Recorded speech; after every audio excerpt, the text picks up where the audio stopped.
Hi everyone, this is Rohit from Rise and Mastery. I'm excited to have Guy Rubin, who's the founder and CEO of Ebsta, the revenue intelligence platform for Salesforce and Hubspot customers. Ebsta delivers real-time forecasting tools and user engagement trends to benchmark live pipeline against previously closed won deals. Welcome to the show, Guy. Thank you for having me. Awesome. So you've had an interesting journey. We're both part of Pavilion community here in London. But how did you get your start in startups and what got you interested in revenue intelligence? I've been running startups since 2000, but we started Ebsta about 10 years ago. We were trying to initially deal with some of the challenges that customers have with the quality and consistency of data in CRM. So if you fast forward to kind of where we are today, we now believe that the AI has matured to the point where sales reps should have no admin responsibilities whatsoever. So whether that's creating contacts in CRM or updating their notes, or logging their activity, or even completing things like MedPick. The AI can do all of that for the reps now. So we can focus our energies on training our reps on how to address objections that are raised, building business cases, and closing new business.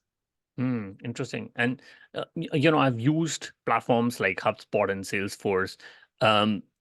I did start off as an SDR, but do you think an SDR job role would not exist, 5 years down the line? No, I absolutely still believe that it doesn't matter how much AI is out there, relationships still drive revenue in B2B sales. What we need to do is use the AI and the technology to remove the admin burden, freeing up our sales team, our very expensive sales team, to focus their energies on doing what they're good at and what the AI can't do, which is build good relationships with our customers and prospects. Got it. And you mentioned sales guys are lazy, can be lazy, and they don't love to put up the notes. But how is Ebsta trying to solve that problem and remove all the admin work from that? Well, I'm not sure about lazy. I know that they don't like admin, right? And ultimately, that's because they're very good at doing other things. They're rainmakers, right? The salespeople generally generate more income than they cost businesses, and therefore they're a huge asset to the way businesses operate. What I'm seeing is that in 2024, we're in a world where we can use the AI to take away all this admin burden away from the reps and really freeing them up to focus on what serves and what they're good at. But we still see a huge delta between the top performers in sales teams and the average performers. And that delta has got wider and wider over the last 3 or 4 years. Yeah. Is it because of COVID and, we got to be in Zoom meetings? Before that, I used to sell in person. I was able to build those sort of relationships. But since I moved here in the UK, it's been all Zoom calls and Zoom meetings. But do you think that is why we're seeing that gap, or what are your thoughts on that? Well, look, what we saw, we analyzed 4.2 million opportunities last year, and what was fascinating is that what the top performers are doing at every stage of the sales cycle is materially different to what the B and C players in the sales teams are doing. And instead of using that knowledge to enhance what the B and C players are doing, we are focusing on they've got a very limited kind of capacity for learning. And we're using that limited capacity for learning to teach the sales reps how to do their admin. In reality, the AI can do all of that for them. What we need to be doing is using that limited capacity for learning to showing those B and C players how they win more. Because even those that aren't the A stars in our sales team, they all, by definition, if they're in sales, they want to win. And so we can use that opportunity, we can use that drive and desire to win to show them how. And so one of the things that we do differently to others in our space is we benchmark. When we onboard a customer, we go back a year or two through all the deals they've closed, won, and lost in the past to try and understand the DNA of what good looks like.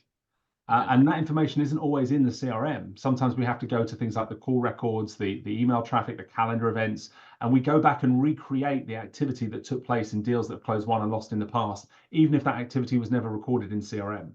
So, I'll give you a good example. You might have an opportunity that opened on the 1st of January with one contact associated to it that closed on the 2nd of January. But in reality, when we look in the mail servers and the calendars, the buying committee was actually 9 stakeholders. And we started engaging with them in September.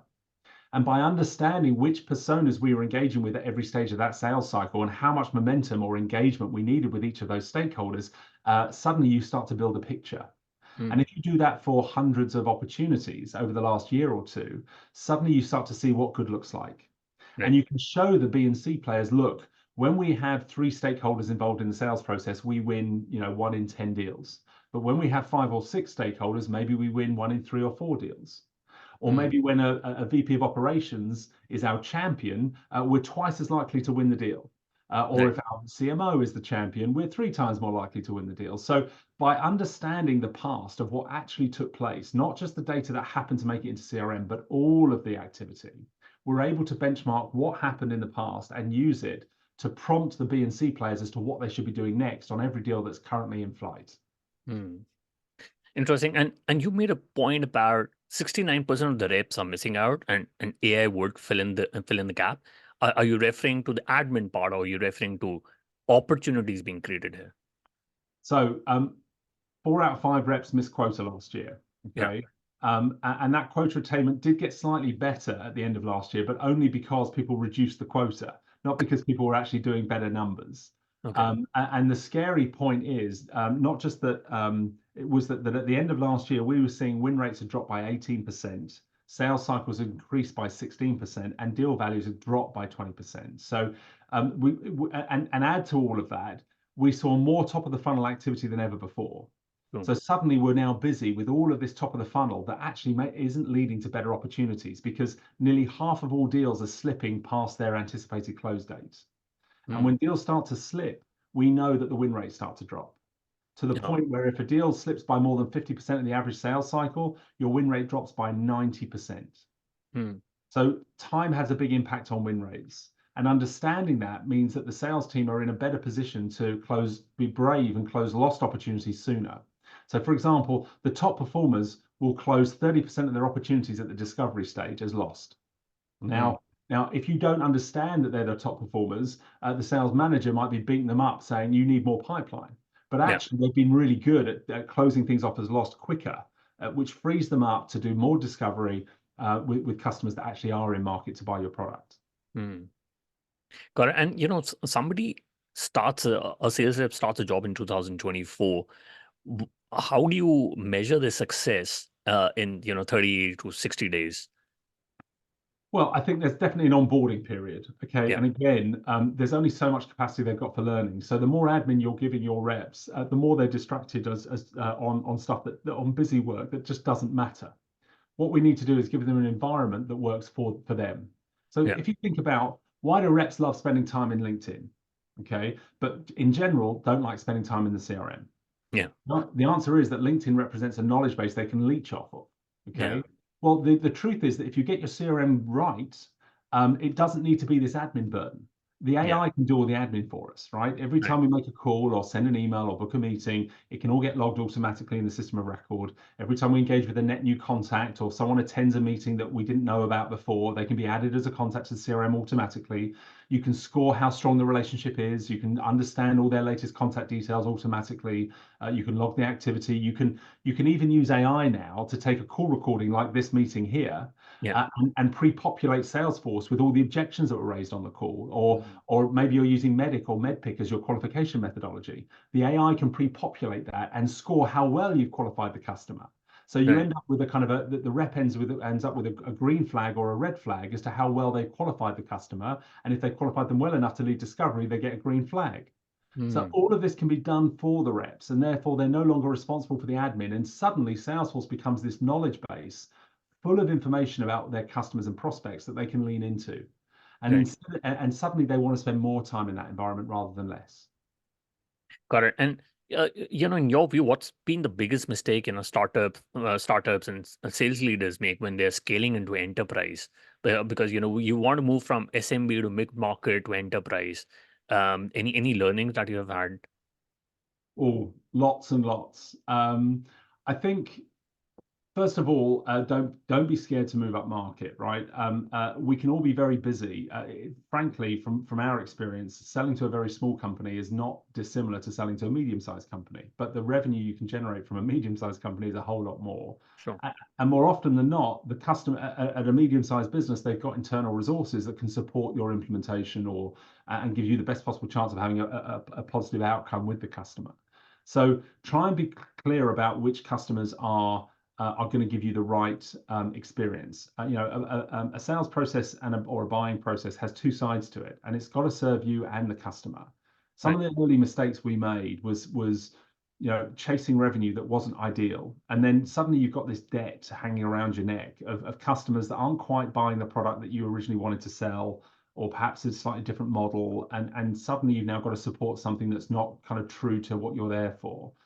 So doing the thinking in advance is something I wish we'd done more of, Right. and really kind of being clear about who our ICP is and really targeting those and making conscious.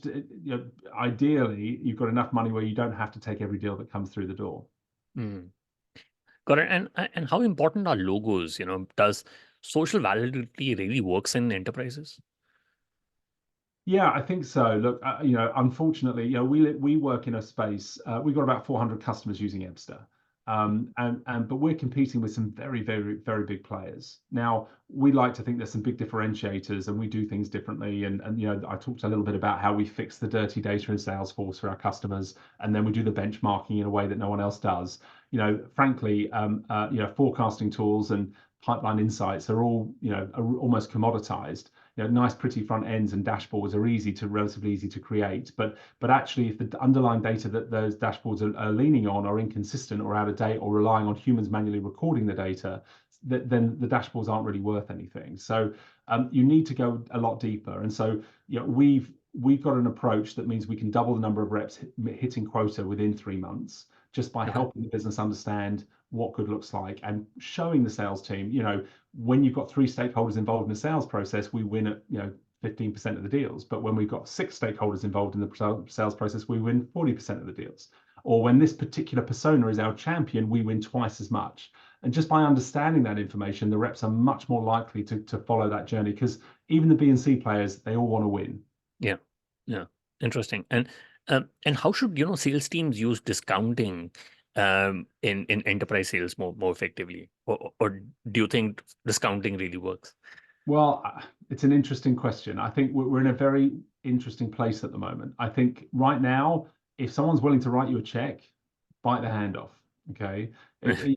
Once you've proven value, and year 2, year 3, you can talk about the numbers being slightly different. There's always ways of repackaging your products and so on. But get your logos. Do whatever you can. Reduce the sales cycle as quickly as you possibly can. Get those deals in as quickly as you can, and then you can work on cross-selling and upselling and proving value. And once you've got an advocate, maybe they start introducing you to other customers as well. So, time kills all deals, and we've all been there where the customers wanted to negotiate, we've pushed back a little bit, and then we've lost the deal. So, not necessarily because of the negotiation, but something else changes at the customer end, and then they make a different decision. So, Yeah. a bird in the hand is worth 2 in the bush, they say. So Yeah. get those deals signed, and don't worry too much about the discounting at this stage. Okay. Okay. Got it. And what's the right way for sales leaders and CROs to budget for enterprise? Very difficult. It's very difficult. I think we've certainly been burnt. We've spent a lot of money on deals that didn't work out. Yeah. But at the same time, we've won a few very big deals that have changed our business. So it is quite difficult. I think I'm not saying I've got all the answers. My approach would be to have 1 or 2 in the pipe that are slow burn, that are going to, as long as they're progressing, as long as you're moving forward, you're getting more engagement with more stakeholders. But I wouldn't rely on them. And when they come in, if they, it's a great bluebird to win. But if you're relying on those deals, they can take a year or longer, and they can fall out of bed very quickly for no fault to your own. It can be politics at the customer's end that just means that the person, your champion's moved on. But be as multi-threaded as you can. It would be my Yeah. one piece of advice. Okay. Mhm. If the buying committee could be dozens of people, and if you're not talking to them all, the chances are your competitors are. So figure out who the buying committee is, even the difficult stakeholders, even knowing who the detractors are, Mm. really understand who the buying committee looks like and who your champions are likely to be, and see if there's a quick win. One of the things we did for the enterprise was come up with a pilot or a POC, Yeah. which wasn't very expensive, and it allowed them to start engaging with us. And then off of that, they then moved from POC to a pilot, and then to more licenses, and then before you know it, you've got the whole business. So try. It's very rare to eat the elephant in one sitting. Yeah. Try and do it in a few steps. Yeah. In fact, Guy, I was involved in a call last year, but the CFO came on the first call. I was a little surprised, but I've seen quite a few where you'll have somebody who may or may not be the decision maker, but a lot of CFOs have been questioning why a company needs a SaaS tool. How do you look at relating that objection in the first call itself?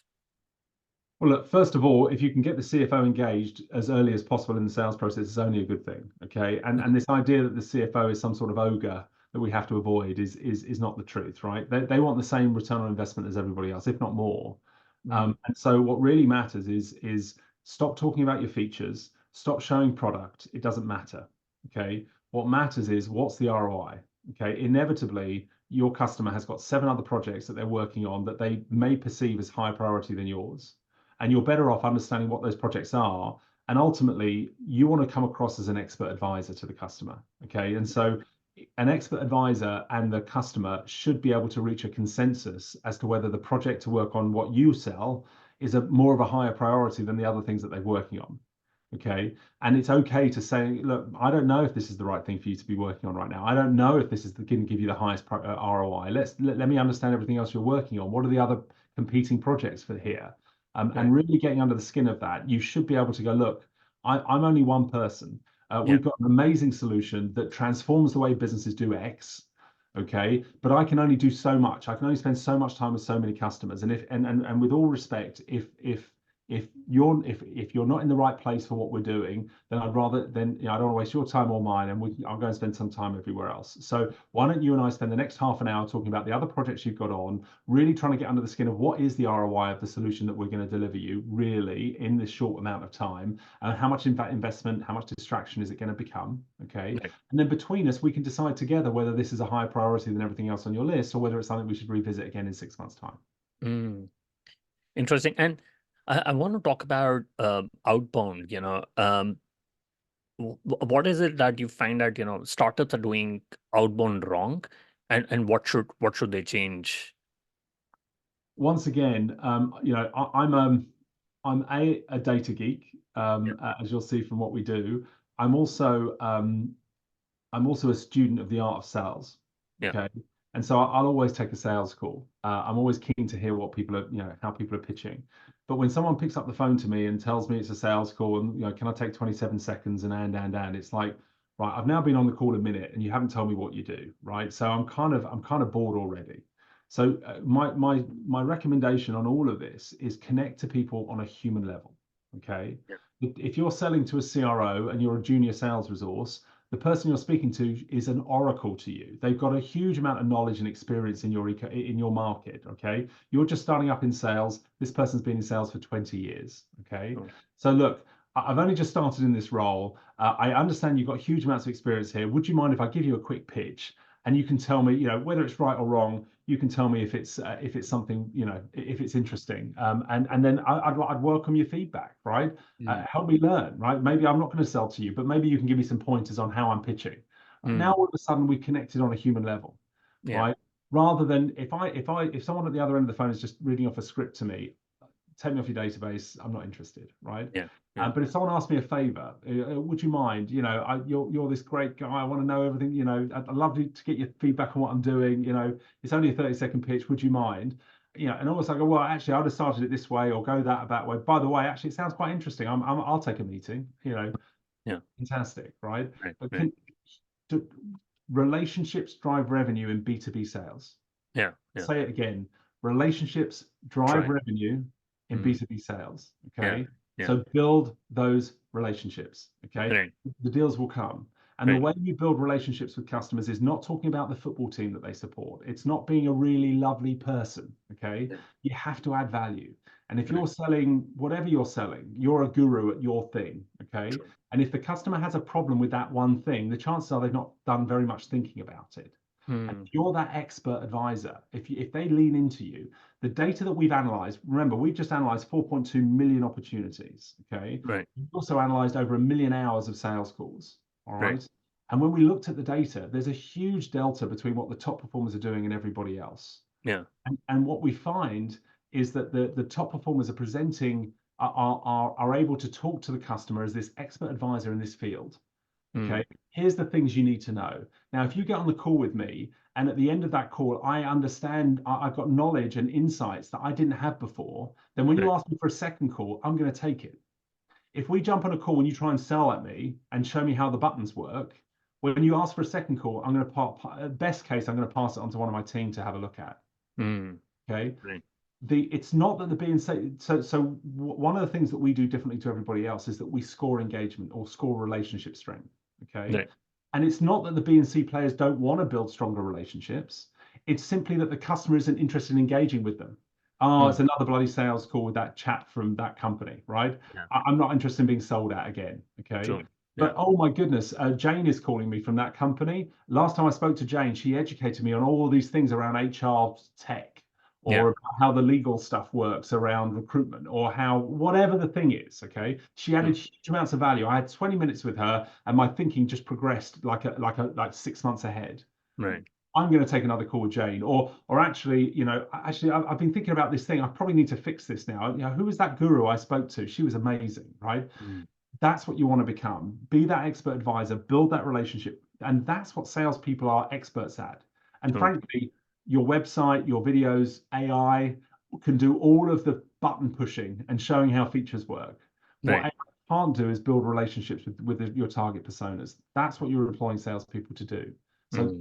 and teaching them that and focusing on objection handling and how to come across as an expert advisor will allow you to build stronger relationships with your customer. And we know relationships drive revenue. So the Reverend. stronger those relationships are, the more they'll win. Correct. And Guy, you've been part of communities like Pavilion, SaaS Open, SaaS Talk. I see you across. How would young listeners, young sales guys who are listening to this podcast, what advice you would give them about communities? Would you advise them to be part of such communities? And how do you get mentors where they can upskill themselves and be a better sales leader? Again, once you know who your target audiences are, your Yeah. job in sales is to build those relationships, not just those in a sales process, but those in the ecosystem, those in your market. Okay. You can, it's very valid to build relationships with individuals that may not enter a sales process for a year. Yeah. Okay. Right. So you should be focusing on communities that represent the target personas you're wanting to build relationships with. And when you get in that community, you want to be spending your time presenting yourself as the expert advisor. People now reach out to me asking me about these insights around how to run a sales process, okay, or what the AI can do for them, or how they can reduce the delta between the top performers and the average performers because only 1 in 5 of their reps is hitting quota. Yeah. Now, because why? Because I've spent the last year going to market going, only 1 in 5 reps is hitting quota. It's not sustainable. There is a better way. Get in touch. And Right. suddenly everyone goes, yeah, that's me. I've got that problem. Yeah. So think about how you can become a subject matter expert Right. and then go and tell the world that go and tell your target personas, build those relationships. Consistently, the very best salespeople have the most relationships in market. And Yeah. we know that because we don't just look at the CRM, we also look at all the relationships they have in their mailboxes, their calendars. And you can see out the box, even before I look at the numbers, when I look at a company with, say, 50 sales reps, the ones that have the most relationships, the strongest relationships, guess what? They're the top bidders. Yeah, yeah, interesting. And how does outbound change in this world of AI? You've got a lot of AI tools, but any AI tools you recommend, or what's been your thoughts on that? So again, when I look at how our sales team are using AI, in the past, a diligent sales resource might spend an hour researching a company before they jump on a call with them. Yeah, Okay. Now the AI can summarize what that company does and who they sell to and what they're, in a minute. Okay. true. So That's a great example of how you can use AI to really understand the target, the company you're about to go and sell to, and save yourself some time. For us, the first piece of AI we produced was it wasn't really generative AI, it was more machine learning. And this was about taking this feed of all of the meetings, emails, and calls, building a graph of all of the relationships a company's ever had, even those that never made it into CRM. And for what it's worth, I don't think we've ever found a company with less than 50% of their contacts outside of CRM, right? So all of those relationships we're finding in there, and we're scoring the relationship they have. So we're taking that feed of activity and telling you who in the business holds that relationship and giving it a score out of 100. Mm. Where we moved to with the AI, our latest development that went out, I think 4 months ago, is what we call our call AI features. Now, a lot of people are using call recording tools. Ours does the same as everybody else. It builds your transcript off the back of your Zoom call or your Teams call, for example. But it will also then, off the back of that, inside Salesforce, will pre-populate, will answer questions around MedPick. How well have you Yeah. qualified the customer? We'll score it. We'll give you a green flag if you qualified the customer well enough to lead discovery. We'll show you the follow-up email. Here are all the objections that were raised. Here are the next actions agreed, all summarized in an email. So again, instead of spending 45 minutes writing the follow-ups and the emails and the next actions in the CRM, or not writing it, and then someone coming back to it 2 weeks later and can't quite remember all the notes because no one put it down, the AI can do it all for you. Okay. Right. It's an enabler. It's about giving you back time and more importantly, making the data in CRM now 100% accurate, because it's now being managed by a machine instead of by humans that are more interested in selling than they are doing their admin. Mm. Right. And some what advice would you give to a founder who wants to hire this first sales hire? Somebody like Jason Lemkin says you should hire sales rep rather than VP sales. But what's been your thought on that? Well, it's not me for me to argue with Jason Limpkin. He's the guru in this space. My view is founder-led sales is kind of where you start, right? And if you can't sell it, the chances are you're not going to hire someone else who can, right? So you've got to work out how to do this yourself first. Secondly, so playbooks are key, Yeah. and then and again, don't rule number one: do not try and expect someone else to do something you haven't done yourself. Yeah. Okay, so working out what those playbooks are, being really key with that, and then the first hire is really important because ultimately they have the potential to become the manager, right? Because if they do it right, they can hire others beneath them. But if you get the wrong person in, it can be quite difficult. And in my opinion, there are two types of people out there: those that really enjoy turning zeros into ones, Yeah. okay, where there's no ego. There could have been a CRO in the past, but right, for the first month, I'm going to be the SDR. Right. Right, I'm going to work it out. I'm going to make 1,000 calls. I'm going to work out what message is working. I'm going to document it all, and I'm going to work it all out. Great. Now I've done that for a month. I'm never going to be an SDR again because it's now documented. Now I'm going to be the AE. Now I'm going to run the sales process, and I'm going to make loads of mistakes, but I'm going to document it. I'm going to try and work out the business case, and we're going to work through these dozen opportunities, and hopefully one will close.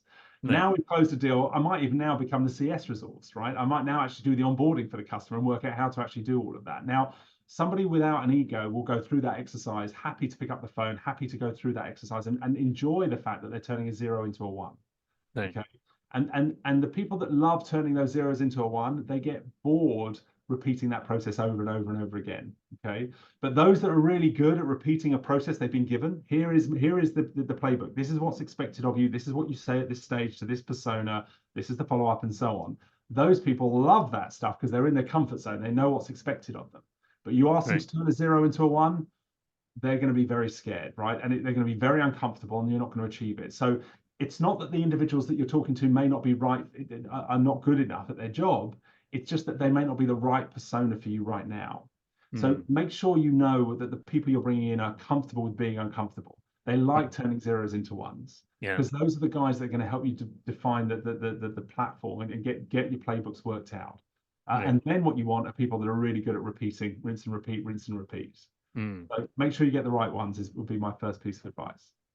Interesting. And in 2024, does it matter if the new hire has a domain experience? Um, I think it depends on the market, but I think what matters more is that they're on the upward trajectory. Mm. Okay, that they are enthusiastic, they're committed, they're willing to go. Again, if you're a small business, you're a startup. there's a startup mentality that means that you're expected to work evenings and weekends, right? Yeah. Yeah, because but in return, as well as getting a salary and some and maybe some commission, maybe you've got some equity as well. Yeah. Okay.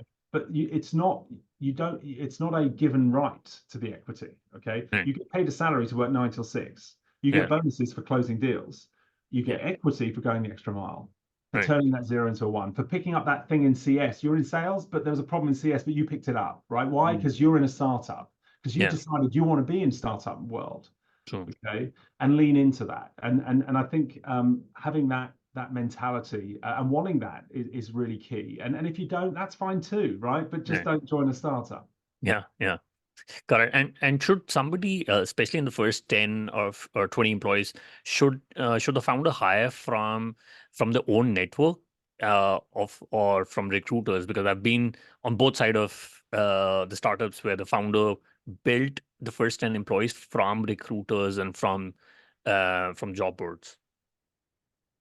So there's pros and cons. Okay, Yeah. the reality is that when you employ from your network, you end up employing people that look like you, that Yeah. sound like you, okay, that behave like you, and maybe that's okay, and that's great because there's a small team of you, but you're missing out. You're missing out on people that don't sound like you. You're missing out on different opinions and different approaches. Okay, so I think there's pros and cons on both sides.